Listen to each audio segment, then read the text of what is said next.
What if I told you that your pastor and your favorite spiritual teacher are saying the exact same thing, just with different words?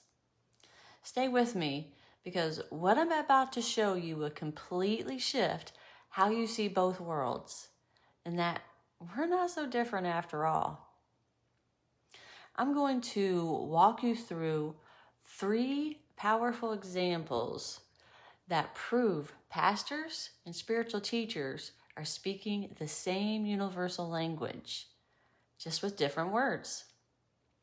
By the end of this video, you'll understand why prayer and meditation are 2 sides of the same coin, how ancient biblical wisdom aligns perfectly with modern energy work, and why surrendering to God's will sounds like what spiritual teachers call allowing divine flow.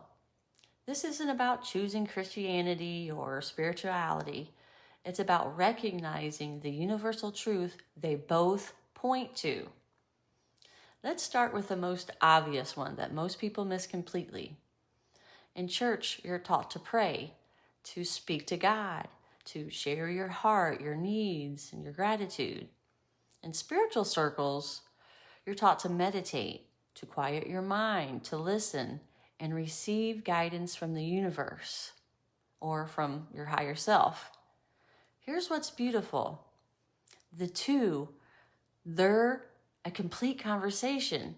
Think about any meaningful relationship in your life. What makes it work? Speaking and listening, right? You share your thoughts and your feelings, and you create space to hear the other person's response. This is exactly what's happening in the divine realm. Prayer is your part of the conversation. It's you speaking to the divine. Meditation is you creating space to listen for the response. One practice talks to God, and the other listens for God's voice. Picture this scenario. Imagine you called a close friend, but only you talked for the entire conversation, never pausing to hear what they wanted to say back. That wouldn't feel like much of a relationship, would it? Yet, so many people pray without ever creating space to receive the guidance, comfort, or wisdom that wants to come back to them. The mystics throughout history understood this perfectly. They combined both practices naturally. They would pray with their whole heart, then sit in silence to receive divine guidance. They knew prayer without meditation is like talking without listening. And meditation without prayer can lack the personal connection and devotion that opens our hearts fully. When you realize this, something magical happens. You stop seeing prayer and meditation as competing practices and start seeing them as complementary parts of our divine relationship. Now, this is where things get really fascinating. The stories and teachings that you learned in church actually contain the same principles that modern spirituality teachers describe as energy work or manifestation. Take the story of David facing Goliath. On the surface, it's about a young shepherd defeating a giant warrior. But look deeper at what's really happening energetically. David didn't rely on physical strength or conventional weapons. He tapped into unwavering faith, aligned himself with divine purpose, and moved from a place of complete trust rather than fear. This is exactly what spiritual teachers mean when they talk about raising your vibration and aligning with your highest truth. David's energy was so aligned with divine will that the outcome was inevitable. Not because of magic, but because he operated from complete faith rather than doubt or fear. Or consider the biblical principle of ask and you shall receive. Spiritual communities call this the law of attraction or manifestation. But it's the same concept. When you align with your heart's desires with divine will and approach with genuine faith, the universe responds. The woman who touched Jesus' garment and was healed, she understood what modern energy workers call intention and belief. She didn't just hope for healing. She knew with complete certainty that touching his garment would heal her. Her unwavering belief created energetic conditions for her healing. Even the concept of being born again and baptism parallels what spiritual teachers call awakening or conscious expansion. It's about shedding old limiting patterns and stepping into a higher consciousness of your true spiritual nature. The vocabulary is different, but the underlying principles are identical. Biblical wisdom and modern spirituality are pointing to the same truths about how divine energy works in our lives. This third parallel might be the most powerful of all because it gets to the heart of what both traditions are ultimately teaching us about how to live. In Christian teaching, you're called to surrender to God's will, to trust that his plan is greater than your own understanding. You're taught to let go and let God, to release your need to control the outcomes and trust in divine timing.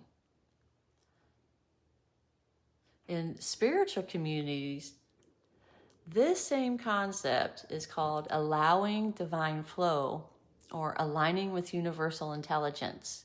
You're taught to release resistance, to get into a high vibe state, to stop forcing or insisting on an outcome, and to trust the universe is conspiring in your favor when you align with the highest good in your highest vibration. Both are describing the profound spiritual practice of releasing the ego's need to control and having faith in divinity and in a higher power. It's about recognizing that there's an intelligence operating in your life that sees the bigger picture that you can't see from your limited perspective. And comment below and tell me which parallel surprised you the most. Okay, now picture this universal human experience. You're holding tightly to how you think something should unfold. A relationship, a career path, a dream, and you're struggling, you're forcing, you're pushing against resistance. Then something shifts and you finally release the grip.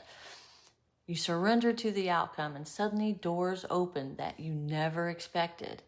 Solutions appear, the right people show up. Things flow with an ease that surprises you. This is what both traditions are pointing to, the recognition that when we align our will with divine will, when we stop swimming against the current and start flowing with it, life becomes infinitely more graceful and purposeful. Whether you call it surrendering to God or allowing divine flow, you're practicing the same fundamental spiritual principle, trusting that there's a benevolent intelligence guiding your life that knows better than your limited perspective what will truly serve your highest good and your greatest purpose. So, what does all this mean for you? Here's what I want you to understand. You don't have to choose between church and spirituality.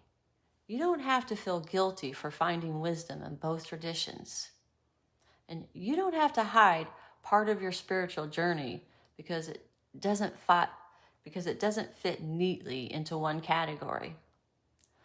What if the internal conflict that you've been carrying, that sense that you have to pick a side, is actually pointing you toward a deeper truth? What if both paths are leading you to the same destination, a genuine, authentic relationship with the divine? The universal language that pastors and spiritual teachers both speak is the language of divine love, divine wisdom, and divine connection. They're both calling you home to your true spiritual nature. They're both inviting you into a relationship with something infinitely greater than yourself. The vocabulary might be different, but the heart message is identical. You are deeply loved. You are divinely guided. And you have access to infinite wisdom and support when you open your heart to receive it. If this resonated with you, you're exactly who we created Awaken with Christina. People who honor both traditions and integrate both sides. So hit that subscribe button and that bell icon, because we're building a community that bridges these worlds. And comment below and tell me which parallel surprised you the most. Thank you for watching, and I look forward to the next video. Thanks, guys.